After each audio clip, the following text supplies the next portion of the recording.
Salut tout le monde, j'espère que vous allez bien. Alors, on se retrouve ici au Portugal. Donc je suis pour le moment, alors ici je suis à Sintra, dans la réserve naturelle de Sintra. C'est pas très loin de Lisbonne. Et je loge pour le moment à Cascais. Donc c'est une région qui est absolument magnifique. Franchement, je vous conseille vivement de venir l'explorer parce qu'au niveau de la nature, là c'est magique. Donc là, je monte vers le château. Je crois que c'est Castillo de Moros ou un truc comme ça. Du coup, j'en profite pour vous faire cette petite vidéo, je pense qu'elle est fort attendue, puisque ici je vais vous partager des clés pour savoir comment faire face aux remarques des autres. Parce qu'il y a beaucoup de personnes qui me disent mais je n'arrive pas, ça monte, hein, je vous préviens, je vais être essoufflée, je n'arrive pas à gérer quand je reçois une remarque de quelqu'un ou que je me sens agressée, je surréagis, je me mets dans des colères ou alors je garde tout pour moi. Comment faire vraiment lorsqu'on reçoit ce genre de remarques. Donc je vais vous partager toutes les clés dans cette vidéo. Alors c'est vrai que souvent on a tendance à prendre les choses très personnellement. On les prend très à cœur et puis on va ruminer, on va remuer ça pendant des jours et des jours, ce qui va vraiment poser problème.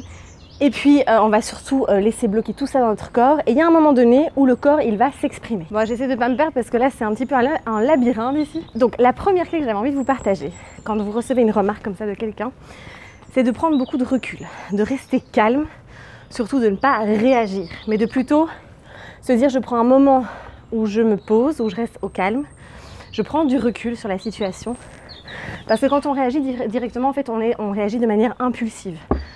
Donc en fait, ça arrive très souvent, on va dire des choses qu'on n'avait pas spécialement envie de dire, qu'on va regretter, etc. Donc première chose, c'est vraiment de prendre du recul, de prendre un moment de calme pour vous, de vous retirer. Et de justement accueillir les émotions, de prendre conscience aussi finalement de ce qui vient de se passer, de ce que la personne vient de vous dire. Voilà, première chose, première étape, c'est ça. Prendre du recul, rester calme. Ensuite, ne pas prendre les choses personnellement. Donc comme je vous le disais, c'est vrai que très souvent on prend les choses personnellement. Et ça rejoint finalement les 4 accords Toltec. Un des 4 accords Toltec. Il ne faut pas oublier que quand on vous fait une remarque, souvent la personne, c'est qu'il y a un blocage en elle-même. Donc ça rejoint une autre clé qui est très importante, c'est l'effet miroir. Quand quelqu'un vous fait une remarque, en fait, il y a toujours cet effet miroir. Donc clairement, ça vient réveiller quelque chose en elle, quelque chose qu'elle doit régler d'abord avec elle-même. Et puis, il ne faut pas oublier que les relations qu'on a, en fait, c'est souvent une opportunité pour nous-mêmes apprendre, grandir et s'améliorer. Et donc n'oubliez pas vraiment, je sais que c'est pas évident, c'est un des accords les plus compliqués à gérer, le fait de prendre les choses personnellement. Voilà, en fait, c'est directement le mental et surtout l'ego qui entre en jeu et qui se dit, c'est ma faute ou c'est une attaque envers moi. Alors qu'en fait, faut vraiment pas le prendre personnellement. Et à partir du moment où vous détacher complètement des remarques des autres, vous allez voir que vous allez vraiment gagner en sérénité, en apaisement et être beaucoup plus en paix aussi avec vous-même. Un autre conseil que j'avais envie de vous donner aussi, c'est d'écouter l'autre, d'être à l'écoute parce que très souvent on va le prendre directement personnellement, on va mal le prendre et parfois c'est très constructif en fait. Ce que vous dit la personne, il y a quelque chose d'intéressant, il y a quelque chose de pertinent derrière. Donc soyez quand même à l'écoute. Au lieu de directement monter sur vos grands chevaux, non, stop. Posez-vous, encore une fois, c'est une question de prise de recul et de se dire ok, elle vient de me dire ça. Est-ce qu'il n'y a pas quelque chose d'intéressant à apprendre, à en tirer au lieu de directement se fermer parce que c'est souvent le cas. Hein. Directement, l'ego est là et puis on prend mal les choses et puis on se ferme. On n'est pas à l'écoute. Alors parfois, il y a quelque chose de très intéressant quand même derrière ce que la personne a à nous dire. Et donc typiquement, je ne sais pas si ça vous est déjà arrivé, mais moi ça m'est déjà arrivé. Surtout avant, ça m'arrivait très souvent. Je prenais les choses très à cœur, je le prenais assez personnellement aussi. Et puis au final, je me suis dit, mais pourquoi ça vient tant me titiller? Pourquoi ça vient me déranger? Et en fait, très souvent, quand quelque chose comme ça vous dérange, vous titille, c'est parce qu'il y a certainement quelque chose qui est juste derrière et quelque chose qui vient vous toucher et qui vient réveiller une vérité en vous. Donc essayez vraiment aussi d'être à l'écoute, de rester ouvert et surtout de vous dire est-ce que c'est pertinent.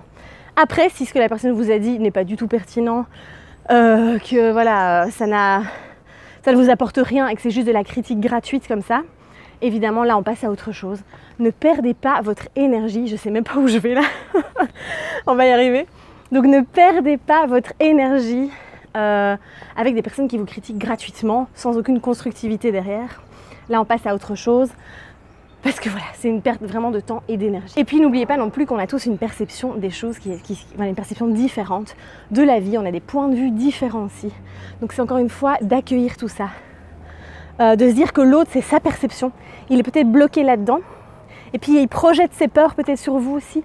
Il projette, voilà, moi quand je me suis lancée, quand j'ai lancé Brie de Santé, que j'ai quitté mon job, que je partais voyager, etc. Mon Dieu, j'ai eu plein de remarques de plein de personnes. Parce qu'en fait, elles projetaient leurs propres peurs et peut-être tout ce qu'elles n'avaient pas osé entreprendre aussi. Donc vous voyez, il faut vraiment prendre beaucoup de recul par rapport à tout ça. Vraiment essayer de mettre en place ces différentes étapes que je vous ai partagées dans cette vidéo. Et puis après, quand vous êtes prêt, quand vous avez pris du recul, vous avez vraiment appris à ne pas prendre les choses personnellement, alors là, si l'autre personne est apte à communiquer, alors à ce moment-là, vous pouvez du coup retourner vers elle, échanger. Si c'est constructif, encore une fois, s'il y a quelque chose à apprendre derrière. Et c'est de se dire, ah oui, mais ce que tu m'as dit là, c'est venu quand même réveiller quelque chose en moi. C'était intéressant. Et alors si vous pouvez en parler calmement, ben là alors ça peut être très intéressant. Encore une fois, je sais que ce n'est pas évident quand on reçoit des remarques comme ça, mais sortez encore une fois de l'ego, d'accord? Votre ego, votre mental, toujours se mettre au-dessus des autres, voilà, ne pas être à l'écoute, ne pas reconnaître que l'autre a raison, si peut-être parfois. Et encore une fois, n'oubliez pas, si ce n'est pas pertinent, hop, on passe à autre chose. Ne perdez pas votre temps. Essayez de rester dans des énergies d'amour, de joie et de ne pas descendre dans ces énergies de victime également. Bon voilà, j'espère que ces conseils vont vous aider en tout cas. Moi, je continue mon périple vers le château. Ça monte bien, ça grimpe beaucoup. donc voilà, en tout cas, n'hésitez pas à partager les vidéos, à la liker si elle vous a plu. N'hésitez pas non plus à vous abonner si ce n'est pas fait. Je vous dis à très vite. Prenez soin de vous et osez briller. Je vous embrasse.